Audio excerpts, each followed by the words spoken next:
Hi, Advanced Chem, it's Miss Brooker. So I thought I'd give you a video to talk you through this next project, and this will be kind of one of our last projects we have because again, the seniors are gone after the 15th, I believe. We're wrapping things up pretty quickly.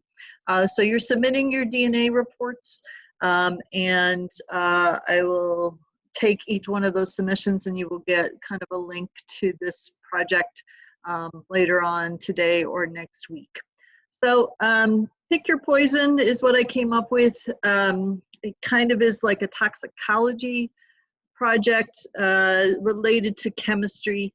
And if you were looking for interesting things to read, if you were one of those people that likes to read some science background information, there's a great book called The Poisoner's Handbook by Deborah Bloom. Came out many years ago. And it's a pretty easy read because each section is talking about a particular poison and its history and when the first crime might have been committed and those kinds of things. So it's an easy, like, you could just read one chapter, put it down, and pick it up later. If you are interested, PBS did a special on it. If you click on that link, I believe it's like an hour and 40 minutes or something. It's something you could watch if you had interest in it. And then I put a link up to the National Institutes of Health on toxicology, just to give you an overview of what toxicology is. So first thing I want you to do is to do an assignment. It's called an LD50, is kind of a marking point as to when is a poison or something that you ingest, when is it toxic in your system. So you could go through this worksheet, but really what I want you to do is to submit the last page of this worksheet, which has you calculate essentially what is the lethal dose of each one of these substances in your own body. So you have to convert your pounds into kilograms and then calculate what level would you be in trouble if you were ingesting those toxins. So that last page I am going to have you submit to Canvas, and I have put a place under modules for you to do that. And so that's to kind of give you some background into that. Then you are going to get to pick your own poison to research. If you click on this link, you will then have a document that you could edit yourself, meaning you could put your name.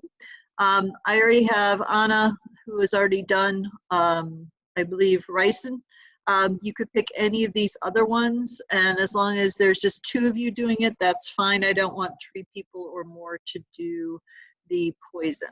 So each one of these poisons, some of them are more recent, some of them are maybe been around a long time, including like alcohol back in Prohibition days. The actual book, Poisoner's Handbook, goes into that. So some of these are more recent than others. If there happens to be a poison that you really want to research, please let me know. And I could see if it is appropriate. So for this one, I want you to give me the chemistry. Some of them have more extensive chemical formulas. Some are pretty straightforward. What does it do in the human body? So how does it cause death? How does it break down after death? And what tissue or organ does the poison accumulate in? History, when was the first forensic test developed for this poison?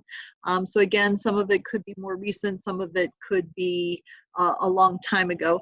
And what criminal case was really linked to that? And what was the first court case where they actually presented this poison?